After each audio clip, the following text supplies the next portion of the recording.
thank you very much to the Norwegian press for being so gracious about my appearance here and so welcoming, and I think you'll all agree my Norwegian is truly splendid. Volga bolle, I may be. I wear that badge with pride, it would seem. My name is Katie Hopkins, and apart from the other labels that I've been called, I am an economist by background. I went through the Royal Military Academy, Sandhurst, and graduated from there as one of 8 girls. We started as a platoon of 30. I was sponsored through university by the Royal Intelligence Corps. My father says that they must have got muddled up somewhere and I got someone else's offer. And I was offered a 35-year regular commission with the Intelligence Corps. But as the Norwegian press say, I am just a failed reality TV star. Yeah. I did enter the Royal Military Academy, though, with a secret. At the time, I was suspected, or it was being diagnosed, that I was an epileptic. I was kind of determined that I was going to be in the army, no matter what. And despite probably advice to the contrary in my heart and in my head, I thought if I could complete the course and demonstrate that I was robust enough, I would prove that I was better than my condition. As it turns out, of course, somewhat older and wiser now, I see that an epileptic with a semi-automatic weapon might not be my finest of ideas. So I now fight for my country in other ways, is how I like to think of it, with my writing, my reporting, and my documentaries. And thank you very much to everybody for kindly taking the time out of your evening to watch my latest documentary, Homelands. And I think it really speaks to the bravery of the people that contributed to that documentary, the women prepared to speak out, the couples prepared to speak out, and the truths of those people. I think that's the joy of the documentary, is the searing truths of ordinary people. And that's really where my whole heart lies, is the truths of the people on the pavement that have no voice. So I live now and work on the road pretty much, documenting the truths of people that otherwise go unheard or unsaid, whether that's the true story of the migrant camps in Calais, where my photographer was lynched, beaten with a bar, had his equipment stolen, and had to be sent home and was off work for 6 months. I was fine. The white, living with white farmers in South Africa who are being systematically genocided from their land. I'm now banned from South Africa. Or the jihadi capital of Europe, which is Molenbeek. I spent some time there in Molenbeek. I wanted to show the world what it's like, living with jihadis. I was fortunate enough, or maybe unfortunate, to run into the mayor, Françoise Schepman, a woman whose political position depends on the support of the Muslim community. It's 80% Muslim in Molenbeek. She was warned about the Bataclan attackers before they launched their attack. She was given the names of the individuals. She was told their addresses. She was told that an attack was imminent, and she did nothing. And I asked her, why did you do nothing? How could you do nothing if you knew? And she told me it was not her job. It was not my job. She turned a blind eye to the planned terror attack in Paris because she was more interested in the Muslim vote. And this is a pattern repeated over and over and over. 137 died, 500 were injured, some beyond living a normal life ever again, because she needed to look after her vote. And it's indicative of what happens in societies when a Muslim voting populations take hold. And there are 3 simple phases to the Islamic takeover of our countries. I'll leave it to yourselves to work out where you're at. Firstly, the move out. Overwhelmed by new arrivals, the rapidly changing face of the place you used to know, traditional families are forced out, replaced often by 4 or 5 families where there used to be 2, 25 voters where there used to be a couple. Secondly, funding flows in. Mosques spring up. They multiply to serve and condition this densely packed population. Funding flows in through the mosques, be under no illusion. It leverages the voice, the clout, and it lines the pockets of the Muslims who live there. Muslim housing is allocated by Muslim-run councils. A Muslim police force appears. I don't know if you've enjoyed that joy just yet. Thirdly, political monopoly. Political representation is pushed forward, promoted by the mosque, financed by the funds from overseas, and very often international money. And now you no longer have people voting for policy or things that they need to happen. You have people voting according to religion. Just take one look at Ilhan Omar in Minnesota as an example. She took the baton from another Muslim, Keith Ellison. Rashida Tlaib in Michigan, who waved her Palestinian flag as she celebrated her election to an American Congress. It always makes me wonder, you know. You're right there. One too many. How these people come to America for a better life, and yet the very flag they wave when they have been afforded an opportunity is the country they chose to leave behind. It's a curious thing. And whilst the nationals of any country are still being force-fed mandatory tolerance and multiculturalism, which is a blatant lie in my view, political Islam takes control of your city, its finances, its policing, its housing, its future decision-making. Muslim politicians are guaranteed tenure and Islamist succession in return for pandering to the Muslim vote, even if it means turning a blind eye to terror, as in the case of Françoise Schepman, who later tried to sue me on behalf of the city of Molenbeek for defaming her city, a city called the jihadi capital of Europe. It's quite hard to defame somewhere called the jihadi capital of Europe, but she alleged that that was what I'd done. Inside that place are illegal mosques and money laundering facilities, clearly on view, talked about by the local population, but nobody does anything because they don't dare. Or take the example of my capital city. I say that with some shame, Londonistan, where our tiny Muslim mayor presides over a Muslim housing association, a Muslim police association, and throws an Eid party funded by taxpayers' money in Trafalgar Square to please the voting base that he needs. I'll assert here that it has become impossible for a non-Muslim to be elected to the office of mayor in London. I believe it's an electoral impossibility now. The London boroughs have staggeringly high Muslim populations by design. In Tower Hamlets, by far the biggest group is Muslims.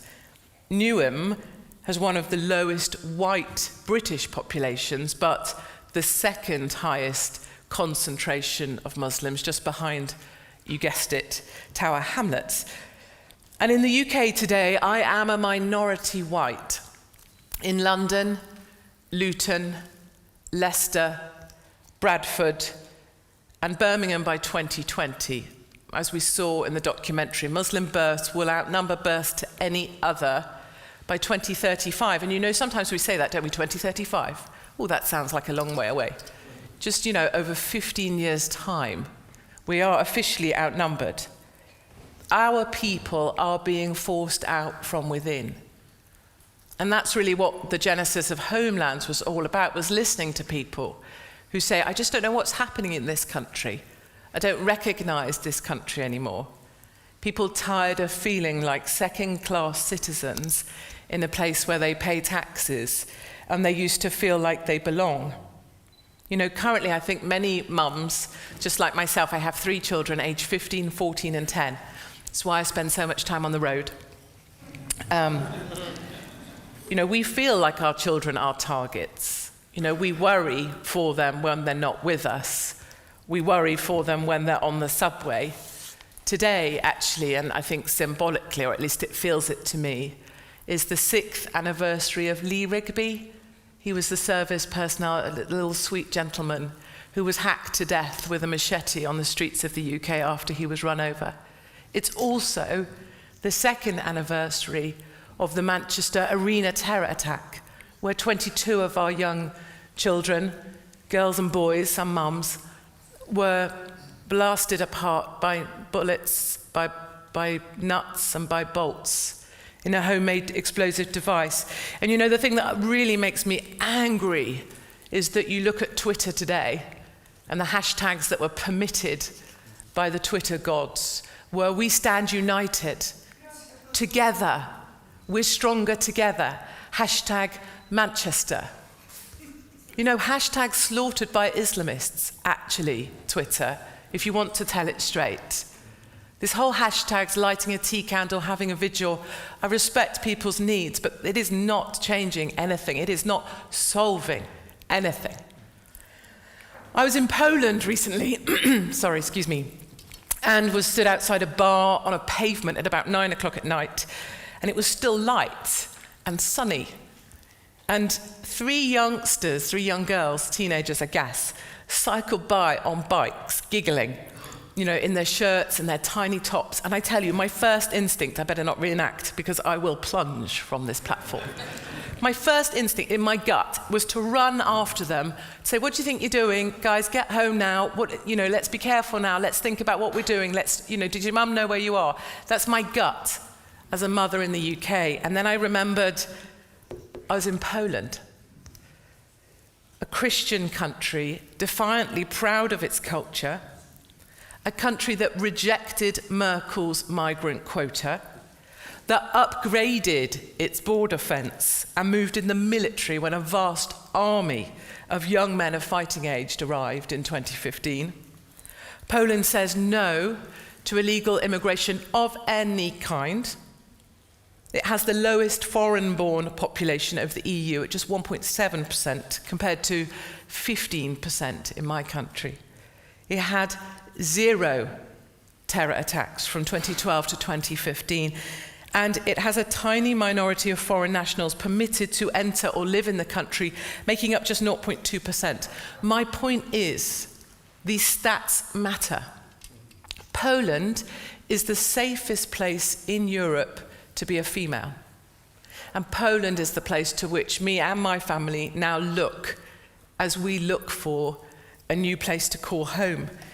I met a family in Wales looking to move out to Hungary with their young son.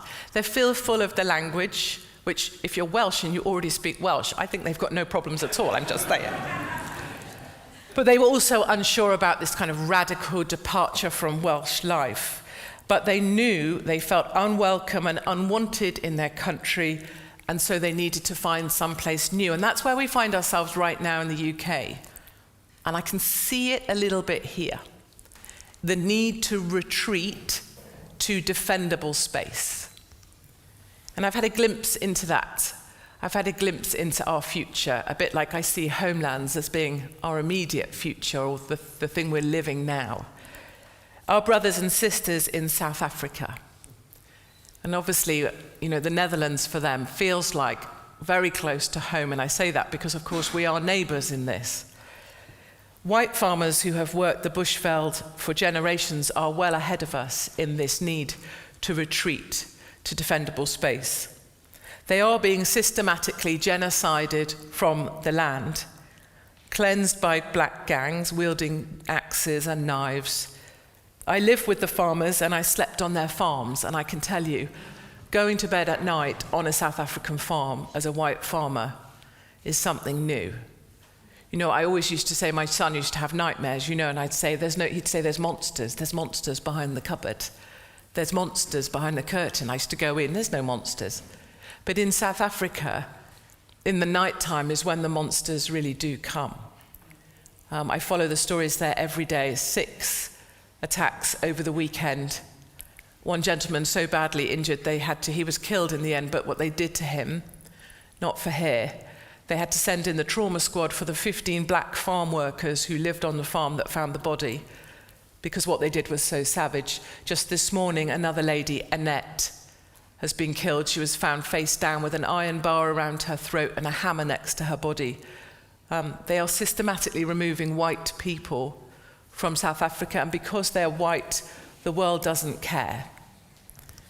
If they were a rhino, I believe someone would. I spoke to many of those victims and survivors, a wife who watched her husband shot dead in front of her and her daughters and gave birth to their first son 5 days later.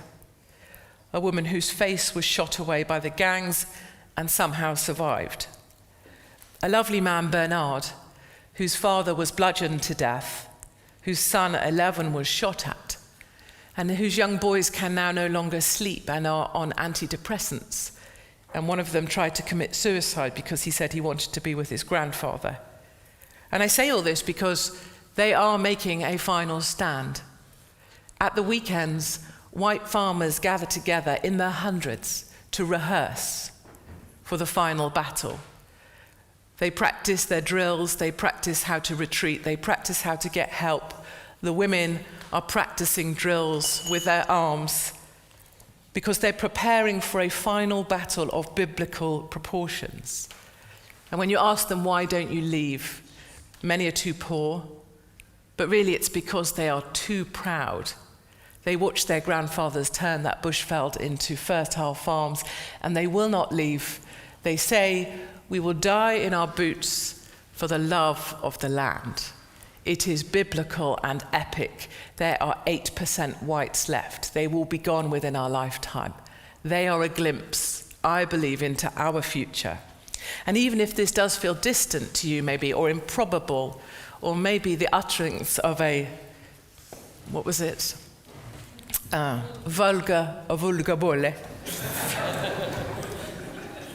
You know, even if we're not looking to leave or retreat to a defendable space just yet, or we don't feel truly that we're a target, we can certainly feel the space we have closing in, closing down, the things you're allowed to say, the things you wouldn't think about saying, the fact that all of you, I suspect, in this room think before you speak. And my father always used to tell me, I didn't listen to him, think before you speak. I didn't do that. My mother always said as well, if you don't have anything nice to say, don't say anything at all. I ignored her too. But my point is, we can all feel this space closing in. And in the UK, we've just had a week where the Muslim mafia, as I call them, they really like it when I do that, tried to make Islamophobia an official government definition.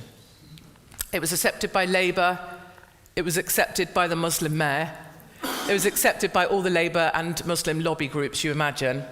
And their definition that they want written into law, Islamophobia is rooted in racism.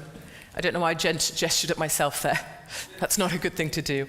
Islamophobia is rooted in racism, is a type of racism that targets expressions of Muslimness and perceived Muslimness. I'd love to translate that for you into Norwegian, but frankly, it's a made-up word even in English. Made-up words, Muslimness.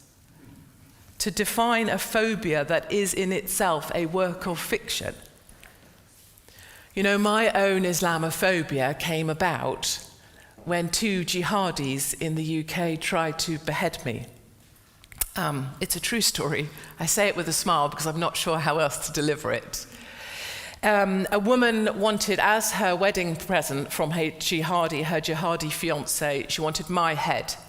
She said I was the biggest bitch of them all. She better believe it. And so they practiced their plan. She went out and she bought a plastic shop dummy, like a plastic model of a human, and a machete thing, and they practiced chopping my head off. Nobody ever told me about their plan, which I think might have been common courtesy, I don't know. But instead, one night, a team of men dressed in black from the security forces came to my home in the West Country They rigged my telephone up to the local police station so that all I would have to do is pick it up and a police officer would come. I'm not sure if I'm supposed to find that intensely reassuring. And they fitted a panic box. It's a black square box. They put it at the top of my house, 3rd floor up. And should a jihadi come to behead me, the plan was that I would run up to the 3rd floor of my house and shake the panic box, and the police would come. My 3 children live on the 2nd floor of my house. They left my home in the night, and they told me not to worry. All in my home in the countryside in Devon, where I keep my children. You know, I share this story with you, not because I'm afraid. I'm not. And not because I fear for my own demise. That I certainly don't. I had brain surgery to cure my epilepsy, and so I made kind of peace with death a very long time ago. But I share this story because of a plot to kill me for my views in the UK in 2019. This is the reality of speaking out against Islam in Western Europe, in cities that have fallen to the Islamists. London, certainly. Paris, absolutely. Minneapolis, 100%. And that's before official blasphemy laws are in place, because once Islamophobia is accepted as a definition, then that book that I'll be writing from prison is going to happen. I'm relying on you to buy a copy. And I'm not alone, of course.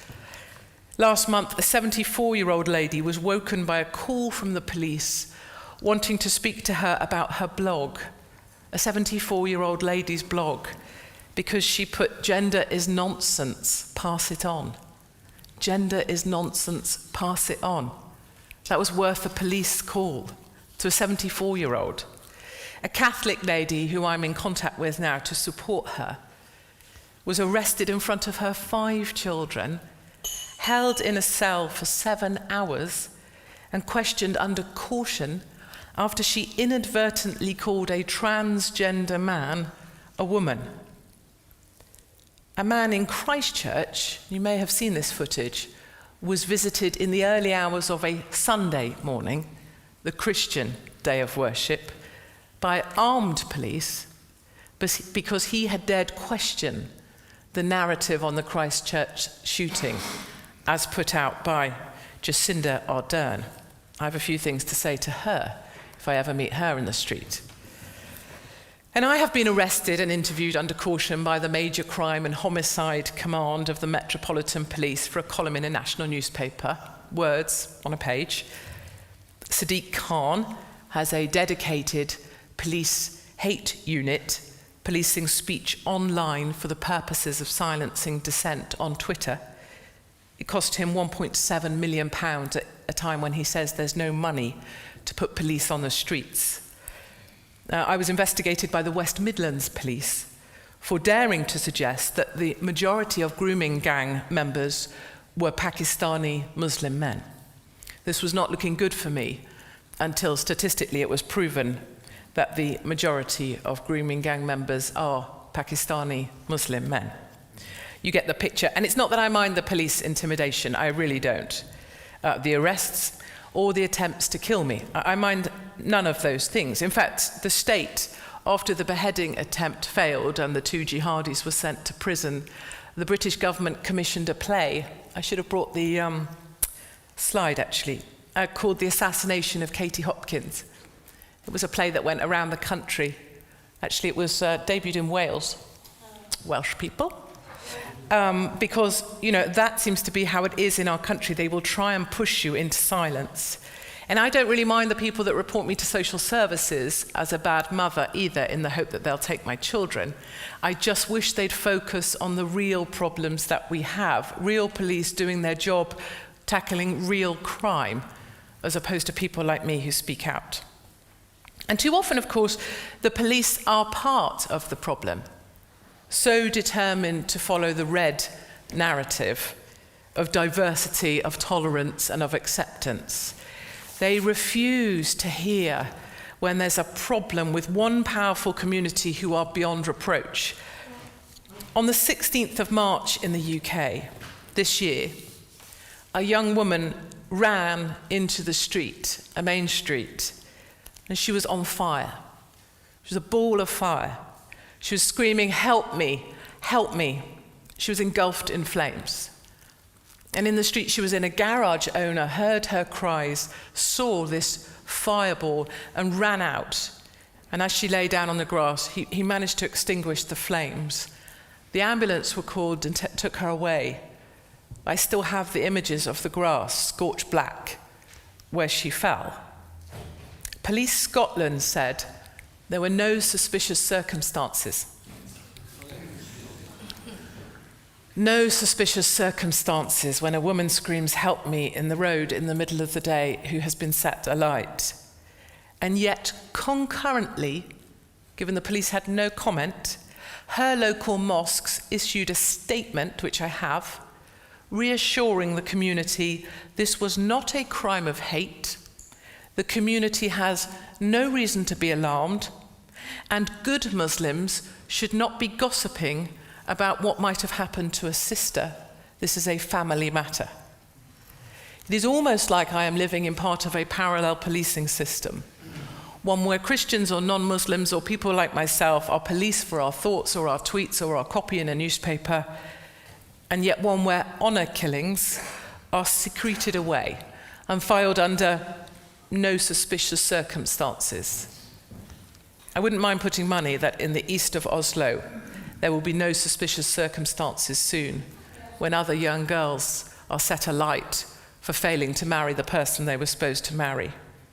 Or police turning a blind eye to what they don't want to see, such as the rape of 2,000 girls in Rotherham, just one city, there are many more, by majority Pakistani Muslim men.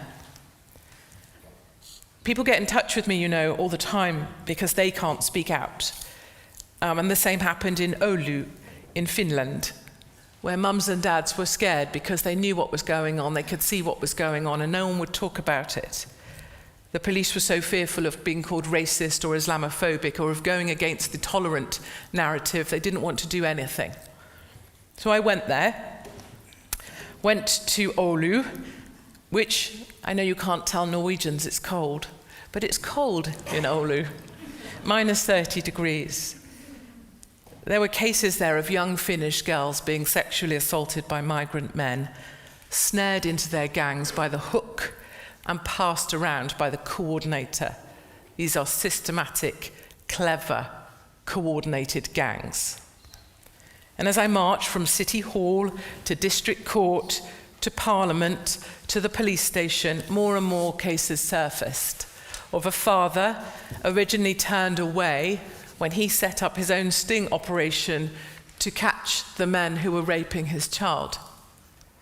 Of a 10-year-old girl repeatedly raped by 7 migrant men.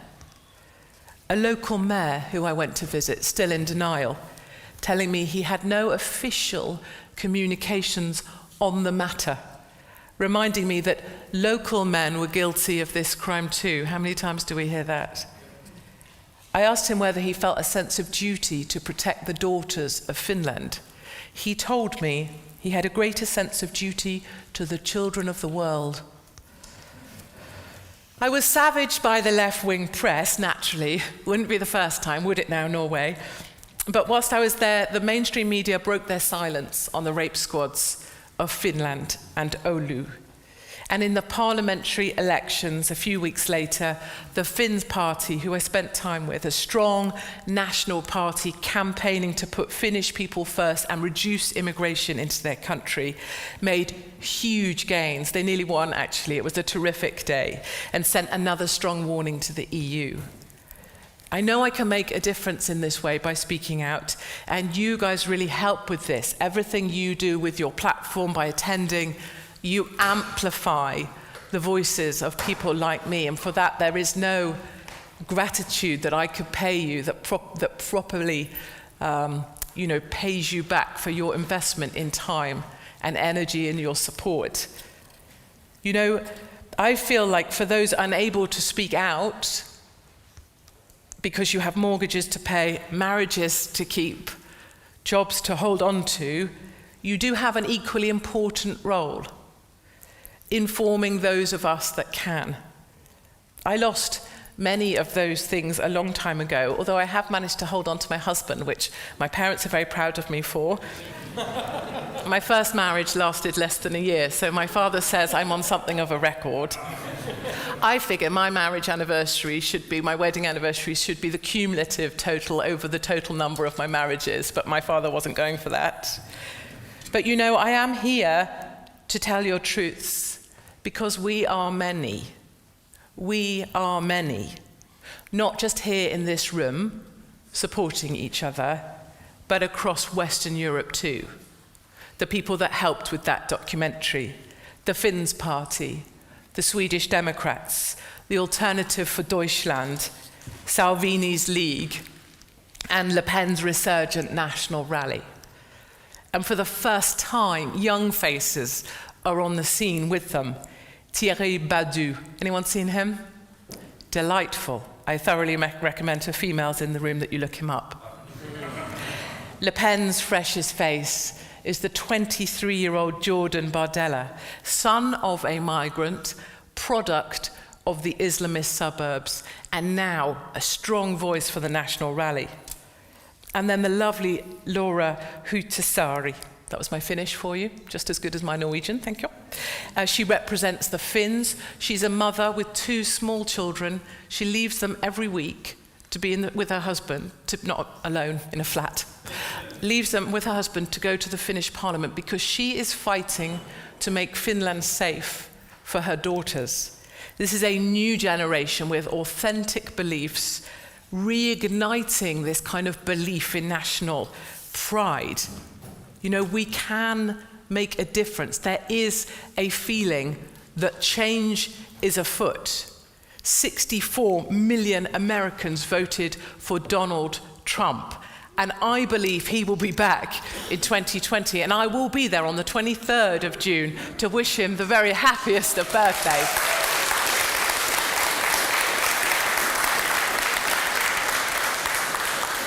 There are 17.4 resilient Brits who will go out tomorrow in the European parliamentary elections, which no one normally gives a single stuff about. And we are going to go. I will be there at 10 o'clock before that place shuts, and we will vote for the Brexit Party, because we will show that democracy will be respected and ordinary people will have their voices heard. Defiant. Thank you.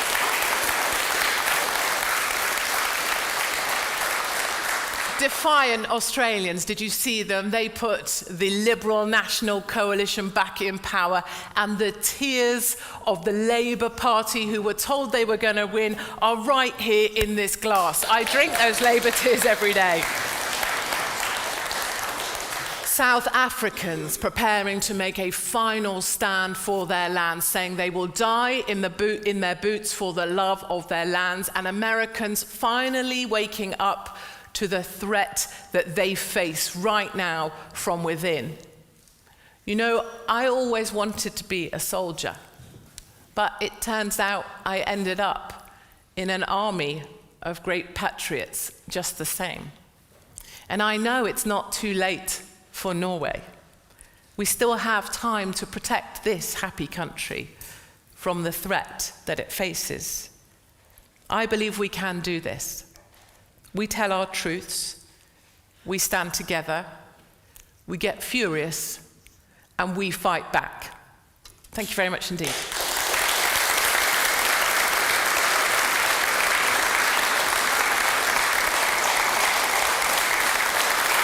Thank you. Thank you. Thank you very much indeed. Would you like me to ask some questions? Well, not of myself. Ask you to ask some questions of me. And then someone will shout at me when I need to be quiet. Yeah. And would anybody like to ask anything? Yes. Oh, we've got brilliant. Superstar. Oh, yeah. If you. Yeah. Okay. Thank you. Okay. So I'm wondering about this mainstream media. I sort of came into this from the way of Jordan Peterson and sort of made me aware of this narrative. Yes. And it seems like it's almost the same in every European country. So and I'm trying to figure out, there is obviously some of them of like almost like malicious intent, but it seems like most of them are more like like possessed. Like what Carl Jung said, people don't have ideas, ideas have people. Mm-hmm. And is there in any of these countries made any successful attempt at getting back, like snapping the media out of it? Is that possible? Like if we could like have just a few of our newspaper back. Yes, that would be nice. Like, has there been? Is there any techniques? Yes, I know what you're saying. Thank you very much for the question.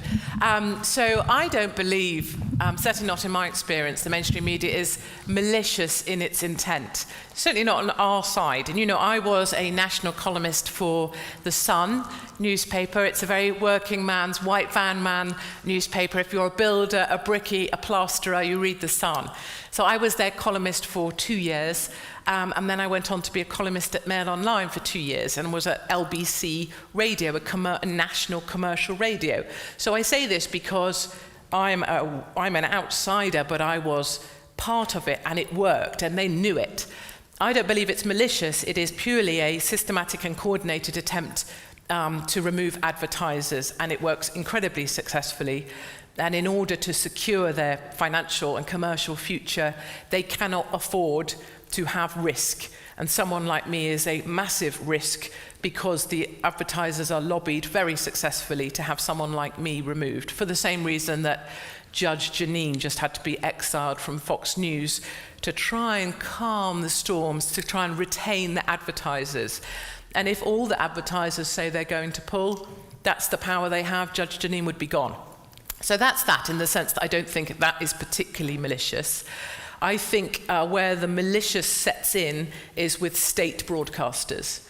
So I would say absolutely the BBC, our state broadcaster, is a malicious endeavour, partly because I'm forced to fund it, and I noticed that in North Korea they get their propaganda for free.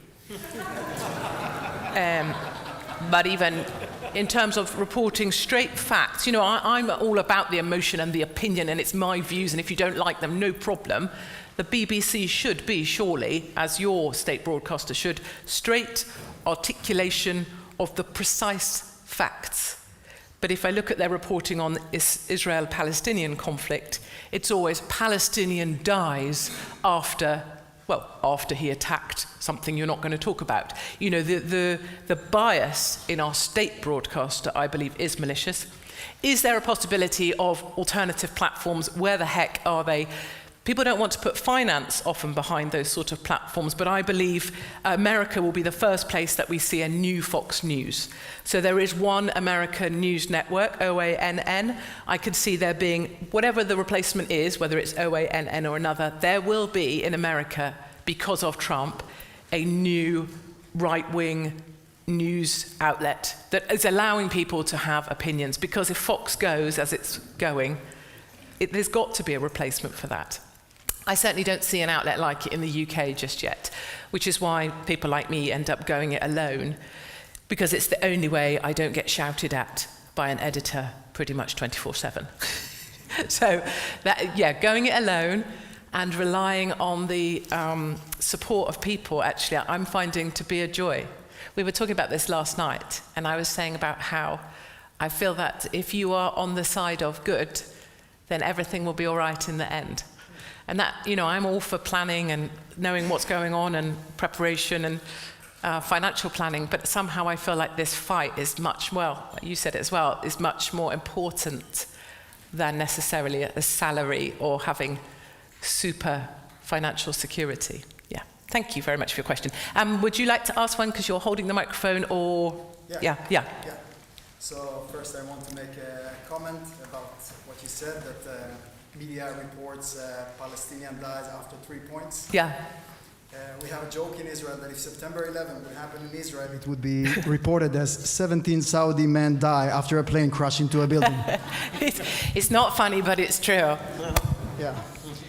So there's a famous saying in Arabic, after we finish with the Saturday people, we'll finish with the Sunday people. So I just want to ask you if you see this pattern, like I saw it as a child when the Oslo Accord was signed in Israel. Israel gave away Bethlehem, which was 85% Christian, and the Christians were begging for Israel to annex Bethlehem, and now it's 7% Christians because Yasser Arafat Muslim gangs came over and took it because it's a place with 1.5 million tourists a year.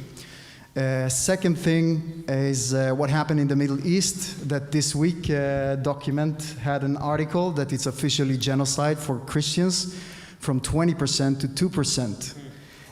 But if you look before, in the 40s and 50s, they kicked out the Jews first. And now it's going up to Europe. First they kick out the Jews, then they're gonna kick out the Christians. So my question is, do you see this pattern? Number two is, what do you think the future of Europe? Because the way I see it, we are 20 years too late. So the options are either a civil war, either like what happened in, even the left admit, because they put borders in former Yugoslavia. So they admit that Christians and Muslims are like oil and water. It doesn't work. And yeah. No, So- I think you're dead on the money. You know, speaking to my Israeli friends, they always sort of advise, or many people advise, that Jewish populations, families in Western Europe are sort of a symbol or a sign.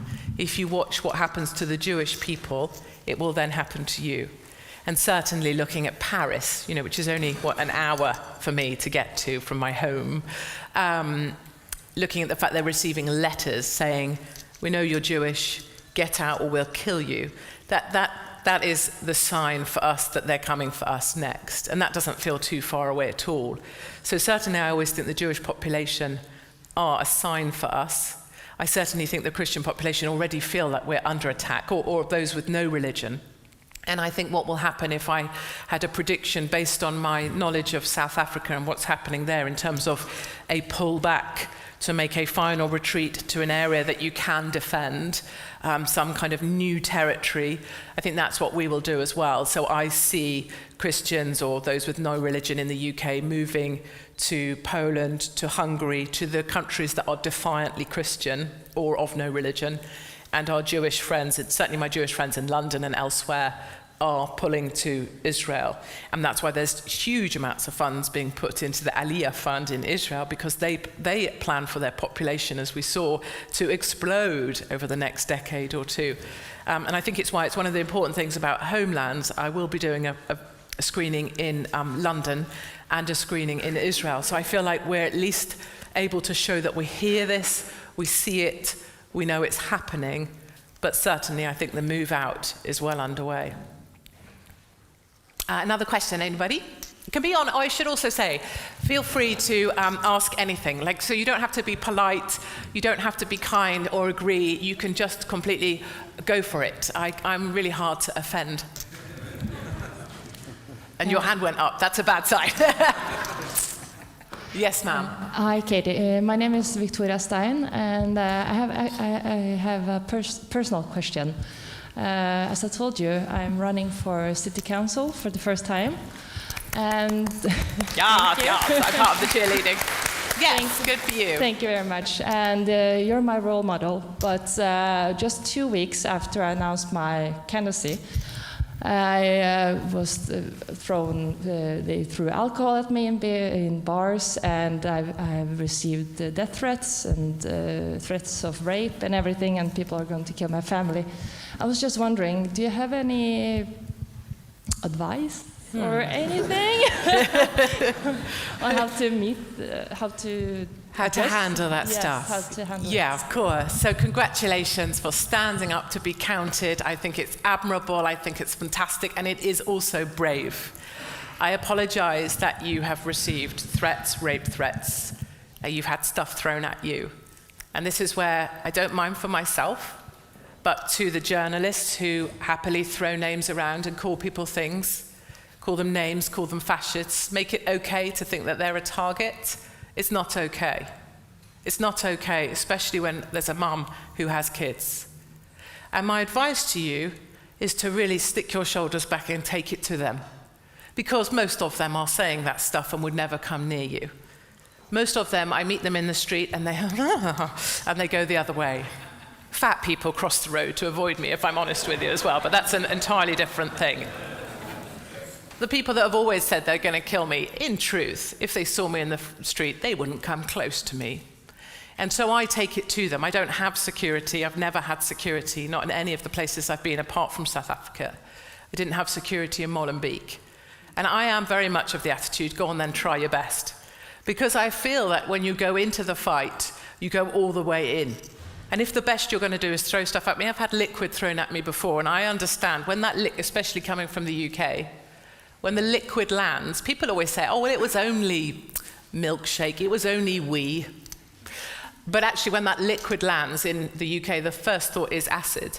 So it's not so much what the liquid is, what it represents. But I believe you'll be fine, and I think you just need to start working on your spider senses. So I always know who's behind me. If someone's too close to me, I'll stop until they've gone by. And I go about the world with a certain sense of, yeah, go on then.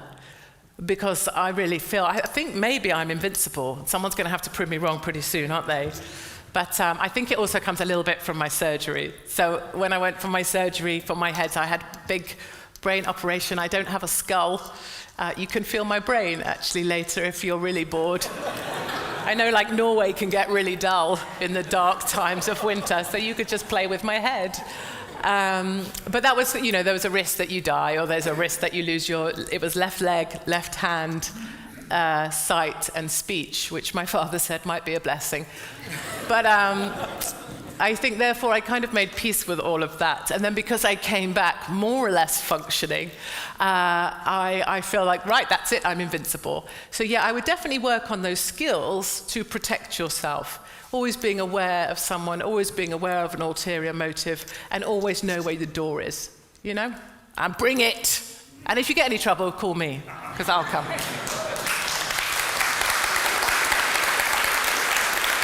Mr. Runar Todok, I thank you for a brilliant speech. I learned a lot. But since you encouraged some critical questions as well, yes, of course. I might try. I've kind of belonged to the left side in politics all my life. Still mean I belong there, although I've been working with foreign and security politics here in the Ministry of Defense for 15 years in the past. It's been a long journey to understand what's actually going on now inside our countries. I hesitated a lot to come here today, since I feel this, belonging to the left side in politics. But I'm glad I did. Two questions, though. Towards the end, you threw in some harsh criticism against the EU while, referring to the Brexit. Yes. Like you did. And I understood that you also support the re-election of Donald Trump in the US. Yes. And a lot of the crowd here applauded that. That kind of frustrates me, because in my view, that means that the kind of the old image of the right side, not in Norway, because in Norway the left side is against the EU, as opposed to most of Europe. But if you align those three things, a criticism towards immigration, which I agree with you, with a criticism against the EU, perfectly knowing that the elitism and ignorance of these problems in the EU has been overseen for so long, and align that again with the support of the renomination of Donald Trump in the US, then I'm having a bit of trouble. Would you please explain? Yeah, I hear you. Thank you very much. But thank you again for a brilliant speech. No, thank you. Thank you for asking. So genuinely, thank you for coming. I always think people that weren't sure about coming and didn't really think it was their thing, but came anyway, that's a joy to me. It's like people that tweet me and say, I really hated you. I think I still hate you, but I get this. And I kind of get that. Like, I feel like, you didn't come here because you signed up to agree. Not at all. You came because you would come and listen and give it a fair shot or whatever. And that to me is that is what we have to go back to as point number one.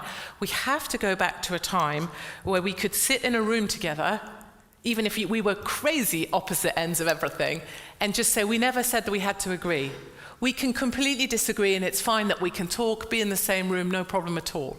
And what I've noticed in my short lifetime, I'm much younger than I look, is that has completely gone. So even in London, you know, families, one side votes leave, one side votes remain. They don't have dinner together anymore because they can't even be in the same space. True in America too. So in a way, I'm kind of with you in that it's a joy to me that you blooming came.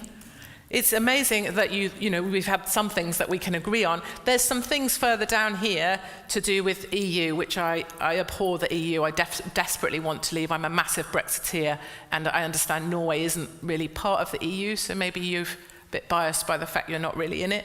Don't know. And then Trump, yeah, we have to disagree there, because I love him, and he clearly needs to be my fourth husband. But he has better hair than me as well.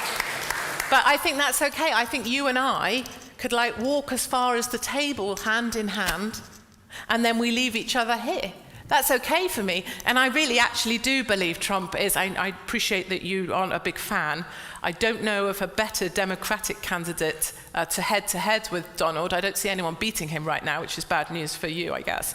But I think, Donald, when I look at the fact that America has the highest rate of black employment in history, that it has the lowest unemployment rate in 65 years, that it has a booming economy, and that people are doing better. You know, those are the things that matter to me. So I can park some of the other stuff. But statistically, if I'm a black American, Donald Trump has done a whole bunch more for me than Obama ever did.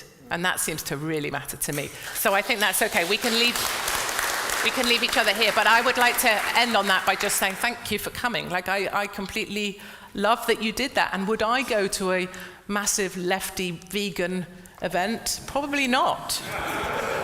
So that makes you a better person than me too, actually. Thank you very much indeed.